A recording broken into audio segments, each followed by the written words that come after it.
In this video, I'm going to be showing you how to install macOS version 10.14 Mojave on an unsupported Mac. Now, for this video, I'm going to be installing Mojave on this early 2008 15-inch MacBook Pro, which is a MacBook Pro 4,1, and it is one of the oldest supported machines by this patch.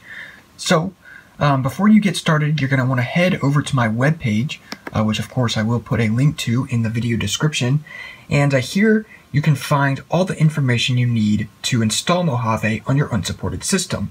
So of course, the first thing you're going to want to look at here are the system requirements, or the machines that are compatible with this patch. So you can see these early 2008 and later systems, these late 2008 and later systems, and these early 2009 or later systems, as well as these two Xserve models right here. Now you're going to want to take note of the machines that are not supported. A lot of people with Sierra and High Sierra Patcher did not read this apparently, and were trying to install it on some systems that weren't compatible. So please be sure to read this and take note of whether or not your system is one of the ones in this supported list right here. So with that out of the way, the next thing you're going to want to look at are the known issues with this patch. So the first and kind of significant but not really issue is that there are some weird graphics anomalies with light mode under Mojave on graphics cards that don't support metal, of course. If you do have a Mac Pro 3,1 or later and you install a metal compatible video card, you will not have these anomalies, but for most systems you will.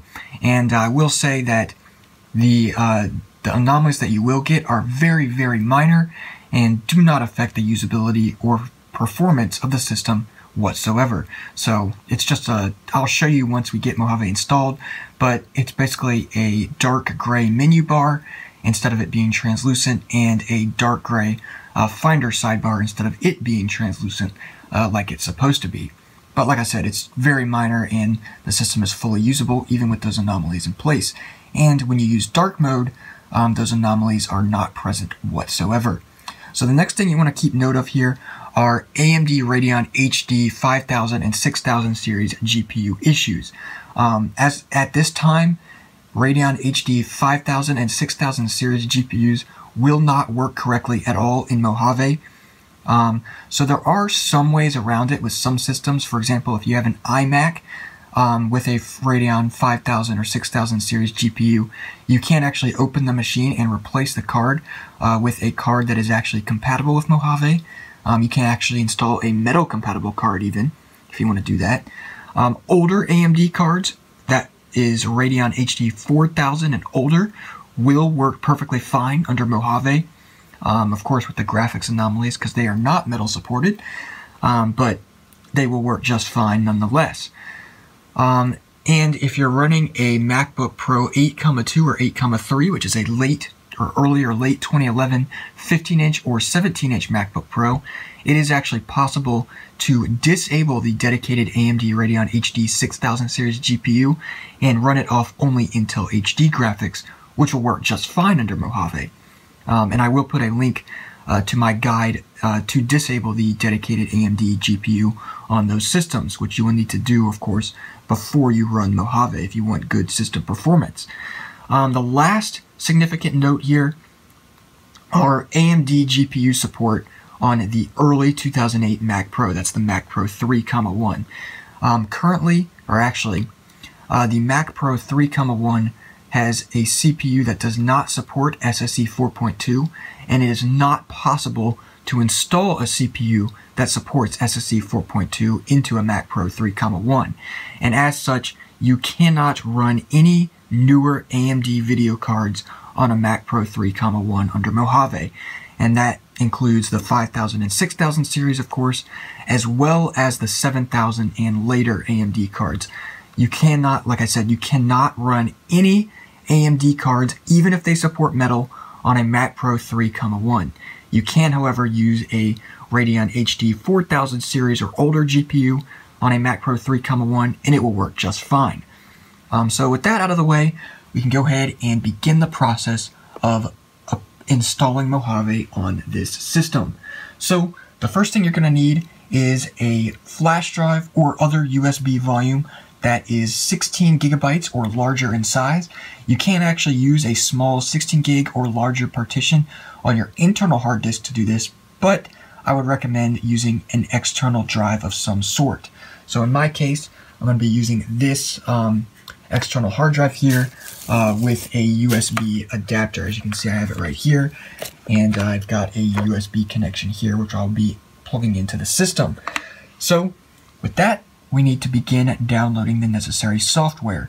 So first thing you're going to need is, of course, a copy of macOS Mojave Patcher. So you can go ahead and download that using that link right here. And once that download completes, I will show you the next steps of getting the system ready to be patched. So I'll resume the video in just a second. Alright, so once your copy of Mojave Patcher finishes downloading, you're going to want to go ahead and mount the DMG file that it is distributed in. So you can go ahead and skip the verification. And once the image mounts, you can go ahead and open Mojave Patcher. Now, if you just double-click on it if you just double-click on it to open it, you might have an issue with Gatekeeper saying that it can't be opened because it's from an unidentified developer. If that's the case, just right-click on it and select Open from here. And then it'll go ahead and verify the app, and once it does, it will open it, and we can begin the rest of the process. So once it finishes verifying and opens the program, I will resume the video. Alright, and once you've gotten Mojave Patcher open, the first thing we need to do is use it to download a copy of the macOS Mojave installer app. Now, you can actually use this tool to download the latest copy of the Mojave installer straight from Apple servers. So, of course, when you use it, you will always get the latest release with the latest updates. However, you can also use a supported Mac to download the Mojave installer off the App Store if you prefer, and then transfer it over to the system or run Mojave Patcher from your supported system to create a USB drive. Now, in my case, I'm going to show you the process of downloading Mojave from the tool here. So what we need to do is go up to the menu bar, select Tools, and download macOS Mojave. When you click that, it will say that it will take quite a bit of space and might take a bit of time. So just go ahead and select yes on this. And from here, it will ask you to select a location in which to save the Mojave installer. So in my case, I've got desktop selected, but you can save it wherever you want to. And once you select Save Location, the download will proceed. So as you can see, it is downloading the contents of the installer app right now. And once this download completes, I will go ahead and resume the video and show you what to do from there. Alright, so as you can see here, the download is almost complete. So once it completes, it will prepare the installer app, and then we'll be ready to use it.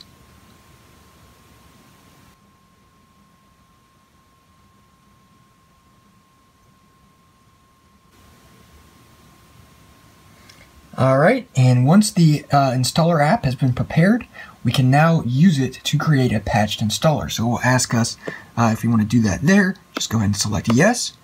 It will verify it. Of course, it's verified because it just downloaded it. And now we can begin the process of preparing our USB drive or other volume to use as the installer. So I'm going to go ahead and connect my external hard drive right here. And we'll go ahead and wait till it comes up here.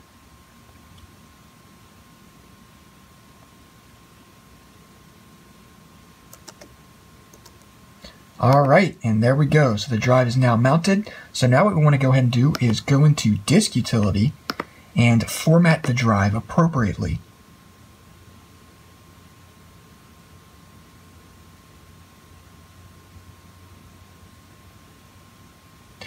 Alrighty, so once we've gotten Disk Utility up here, we can go ahead and select the drive. Now, if you're running Sierra or later, you're going to want to go up here and select View and then Show All Devices. But since I'm running El Capitan, I don't need to do that.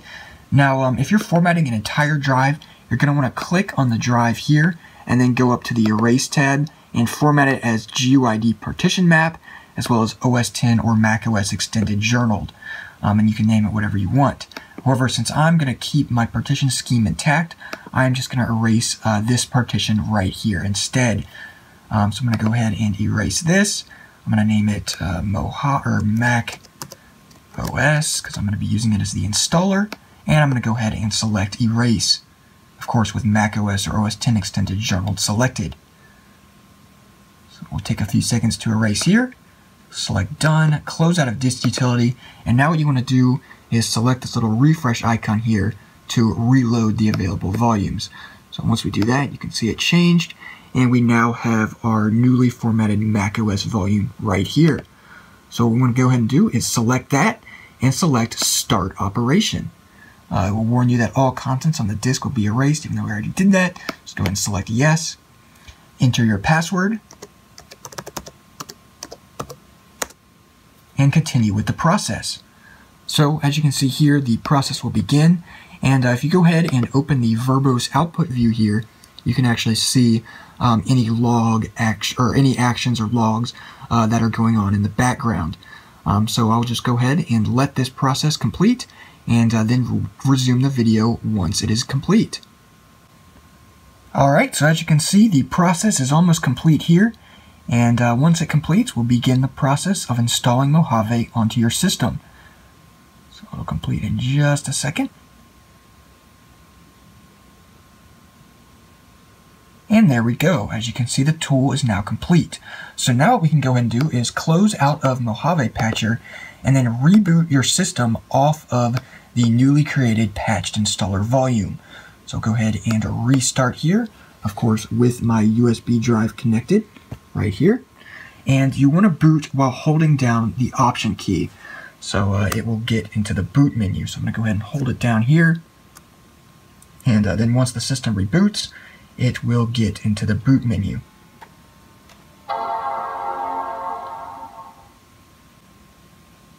Alright, so as you can see, the boot menu has loaded here. So now what we want to do is go ahead and select the USB volume. It will most likely be named OS X base system or whatever you named it when you formatted it. So go ahead and press enter, and the system will begin booting. So once the system finishes booting up, I'll go ahead and resume the video and show you what to do from there. Alright, so as you can see here, the system has finished booting.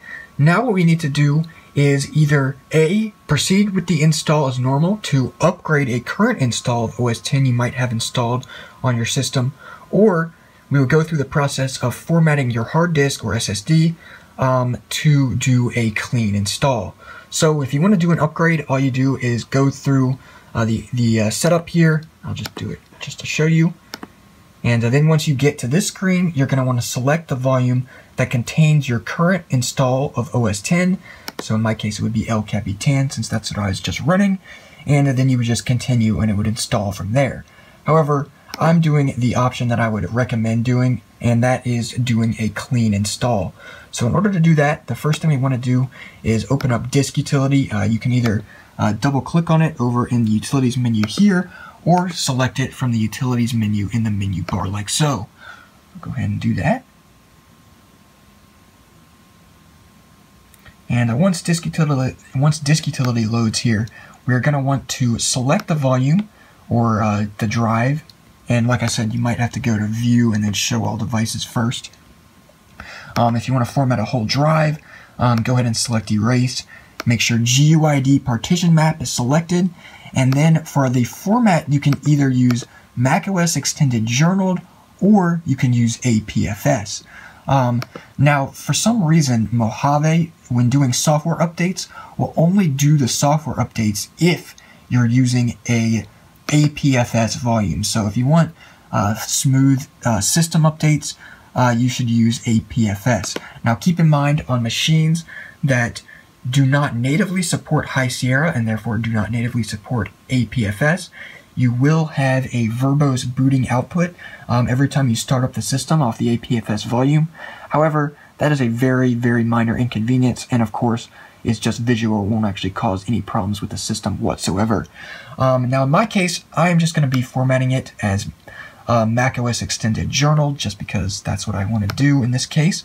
And I'm not actually going to wipe these partitions. I'm just going to select the volume that I want to format here, go to Erase, make sure macOS Extended Journal is selected. Like I said, you could use APFS with the aforementioned things. And then I'm just going to go ahead and select Erase. will take a few seconds to erase the volume. And once it's complete, go ahead and select Done on Disk Utility, close out of Disk Utility, and then we can proceed with the installation. So go ahead and continue here. Select the volume that you just erased or created using the Erase option in Disk Utility, and select Continue. And from here, the install will proceed to install Mojave onto the volume you have selected. So I'm going to go ahead and let this go through and resume the video once the Mojave installation is complete. Alright, so as you can see here, the Mojave installation has completed successfully. So now we can go ahead and restart the machine.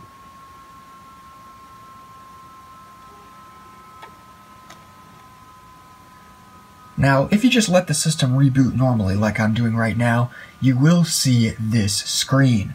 So this is actually perfectly normal. We still need to do one more step to complete the installation.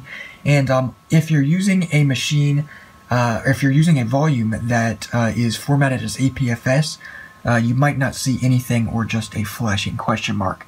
So at that case, let's go ahead and turn the system off, turn it back on while holding down the Option key once again. So once we get back into the boot menu, what we want to do is boot off of the USB installer volume once again. So I'm going to go ahead and let this boot up again, and then resume the video and show you what to do from there. Alright, so now that the USB drive has booted up once again, we can go ahead and open up the macOS post-install utility. Now, like I said before, you can either do that from the utilities menu here by just double-clicking on it, or you can use the utilities menu in the menu bar. So go ahead and do that. Open up macOS post-install. Now, the first thing you want to do is go up to where it says Select Model and select the system model that your machine is. So in my case, it is a MacBook Pro 4,1. So I'm just going to go ahead and select that from the list here. So we can see MacBook Pro 4,1 right there. Once selected, all the necessary options will be selected to patch your system. And then on the volume selection here, we want to select the volume that we just installed Mojave onto. So I'm going to go ahead and select Mojave, since that was the name of the drive that I installed Mojave on. And then we just select Patch. It will take a little bit to apply the necessary patches, and once it is done, we can reboot the system. Alright, as you can see, the patches have been applied. Now, if you're applying patches for the second time, say after you install a system update or whatnot, you're going to want to select the Force Cache Rebuild option. However, since this is the first time applying patches to this volume, I'm just going to go ahead and select Reboot. You can see it will still rebuild caches anyway, even though we didn't force it. That's what we want. And then once the caches have been rebuilt, the system will reboot into Mojave. So go ahead and wait for that to happen and show you that it boots.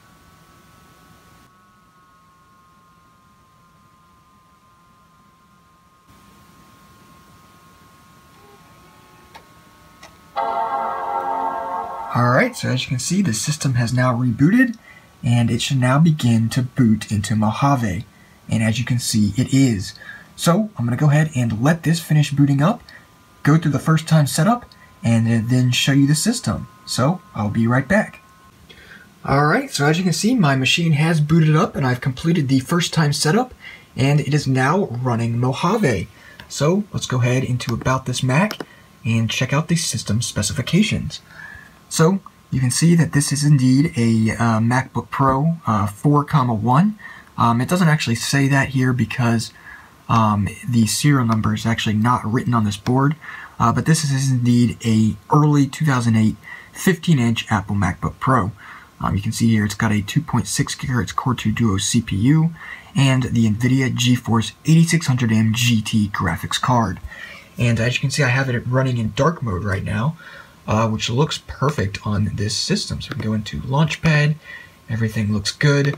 So now I'll just go ahead and show you the small graphics anomalies that are present in light mode.